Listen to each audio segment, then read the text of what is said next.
I didn't believe it was going to happen. You know, I had more of a hope that she would be able to do it when she was acting outside of her attorneys. And again, I spoke with her, my investigator spoke with her, and she very clearly, very lucid, said, yes, I want to take you to an address, and was trying to dictate terms to us on when she wanted to go, and she wanted to go immediately. So, but now I'm disappointed that she wasn't afforded the opportunity that day to go.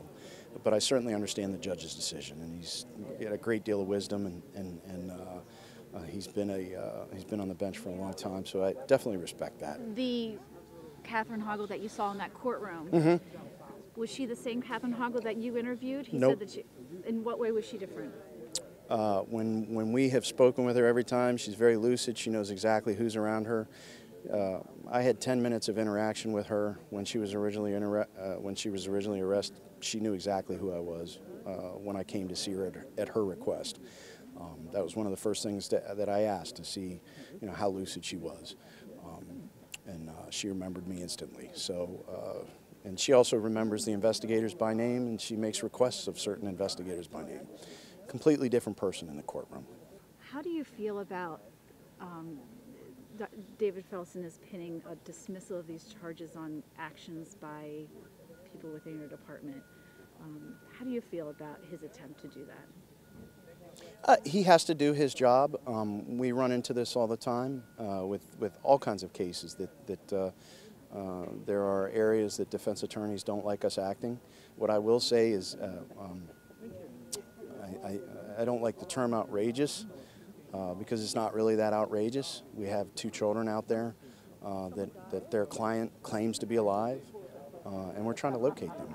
And the Montgomery County Police will do everything within the bounds of the law to try and find out where those children are. So, you know, not surprised by it. It doesn't bother me at the least, and we will continue to do what we can to bring Sarah and Jacob home. And like I said, we'll abide by the court decision, obviously. We're just going to continue to be innovative and creative and trying to figure out what happened to Sarah and Jacob. You talked about the struggle. It seems to be a struggle between an accused person's rights and the rights of 2 small children and their safety. Talk to me a little about how that struggle is for you. Again, as a law enforcement officer, I understand it. I respect it. As a father, if I wasn't a law enforcement officer, I'd be very upset. And I think Troy's expressed that. And I think if you go to most people, when it's their children in that situation, they would feel the same frustration that a system is standing in the way of finding out what happened to children. But also, I will say, Catherine is choosing not to tell where the kids are. She's making that choice. So even though the system plays a part in it, certainly the end party of this is Catherine Hoggle. She knows what happened to the kids. She could easily tell us today where the kids are and what happened to them, despite what her attorney's saying. But she's not choosing to do so.